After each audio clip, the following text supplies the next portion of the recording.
Lalan top की videos देखने के लिए हमारे चैनल को सब्सक्राइब करें और नोटिफिकेशंस पाने के लिए बेल आइकन को प्रेस करें।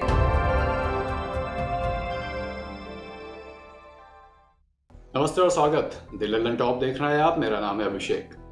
मध्य प्रदेश का इंदौर शहर राज्य में यहाँ कोरोना के अब तक सबसे ज्यादा मामले आए हैं। अप्रैल के महीने में यहाँ कोरोना वॉरियर्स पर हमले भी हुए, एक बार नहीं कई बार, लेकिन सब दिन होत ना एक समाना। अब कोरोना के खिलाफ लड़ रहे इन्हीं फ्रंट वॉरियर्स के लिए इंदौर शहर में एक बड़ा खूबसूरत काम हुआ है। ये काम किया है इंदौर के ही एक कलाकार ने, नाम है वाजिद खान। उन्होंने डॉक्टर्स और पुलिस कर्मियों को ट्रिब्यूट के तौर पर एक बड़ी भव्य आर्ट बनाई है। वाजिद खान ने शहर के एक बास्केटबॉल कोर्ट की जगह ली। चूंकि अभी कोई स्पोर्ट्स इवेंट भी नहीं हो रहा है लॉकडाउन और कोरोना इन्फेक्शन की वजह से, तो वो जगह आसानी से मिल भी गई। यहाँ काले पत्थरों से जमीन पर एक आर्ट वर्क तैयार किया। इसमें इंदौर के पूर्व टीआई मतलब थाना इंचार्ज देवेंद्र चंद्रवंशी की एक बड़ी सी इमेज है। देवेंद्र ड्यूटी निभाते हुए कोरोना वायरस से इन्फेक्टेड हो गए थे और अप्रैल में उनकी मौत हो गई थी। वाजिद के आर्ट में देवेंद्र को पंख दिए गए हैं, ये दिखाने के लिए कि वो सच्चे मायनों में वॉरियर थे।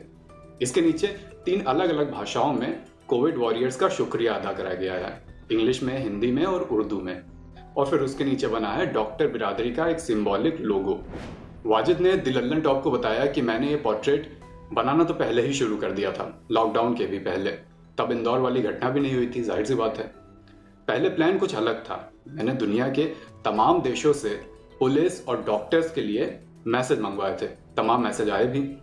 उन्हीं को किसी तरह आर्ट के जरिए उकेरने की कोशिश हो रही थी और ये काम तब तक शुरू भी हो चुका था, आधे से ज्यादा पहुंच चुका था। लेकिन तभी इसी बीच इंदौर में टाटपट्टी बाखल वाली घटना हो गई, जब कुछ लोगों ने कोविड फ्रंट वॉरियर्स पर पत्थरों से हमला कर दिया। इसके बाद शहर के ही कुछ लोगों ने मुझसे कहा कि कुछ पत्थरों की वजह से आज पूरे शहर का नाम खराब हुआ है, इसलिए अब आपको पत्थरों से ही उन कोरोना वॉरियर्स का शुक्रिया अदा करना चाहिए, ताकि अब ये पत्थर इंदौर का असली मैसेज लोगों तक पहुंचा सके। ये पूरा पोर्ट्रेट 50 बाय 50 फीट का है, एक बास्केटबॉल कोर्ट में बना है। बनाने में समय कितना लगा? करीब 3 हफ्ते का। 150 बोरी से ज्यादा पत्थर इसको बनाने में लगे। सारे पत्थरों को करीने से संजो कर पूरी आर्ट बनाई गई। लेकिन ये पत्थर किसी चीज से चिपके नहीं है, यूं ही संजो कर इसे लगा दिया गया है। धोखे से अगर किसी का पैर भर भी लग जाए तो सारा मामला बिगड़ सकता है। वाजिद कहते हैं कि इसे बरकरार रखने में कोर्ट के जो गार्ड साहब हैं वो बड़ी मदद कर रहे हैं। वो हमेशा इस आर्ट पर नजर रखे रहते हैं कि कोई बिगाड़ ना दे इसे आकर। जब वो जाते हैं तो कोर्ट का मेन गेट बंद किए जाते हैं, ना कोई आएगा ना आर्ट बिगड़ेगी। वाजिद बताते हैं कि शहर के आईजी विवेक शर्मा भी ये पोर्ट्रेट देखने आए थे।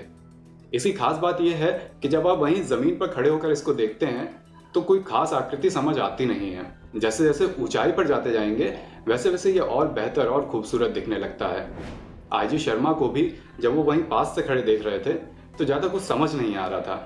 फिर उन्होंने क्या किया कि पास की एक बिल्डिंग में गए, वहां कुछ फ्लोर्स गए ऊपर, तब जाकर उन्हें समझ आया कि इसमें उनके साथी देवेंद्र की तस्वीर बनी हुई है। वाजिद अलग अलग चीजों से आर्ट बनाने का हुनर रखते हैं, जैसे कि नाखूनों से, गाड़ियों के अंजर पंजर से, पत्थरों से, मेडिकल इक्विपमेंट से।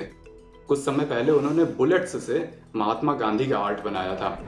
और फिर अभी पिछले साल 2 अक्टूबर 2019 को भोपाल में भी वाजिद ने एक बड़े से मैदान में 6000 से ज्यादा बच्चों की मदद से महात्मा गांधी का चेहरा उकेरा था। लोग अलग अलग तरीकों से कोविड वॉरियर्स का शुक्रिया अदा कर रहे हैं और एक कलाकार के लिए कला से बेहतर जरिया क्या ही हो सकता है।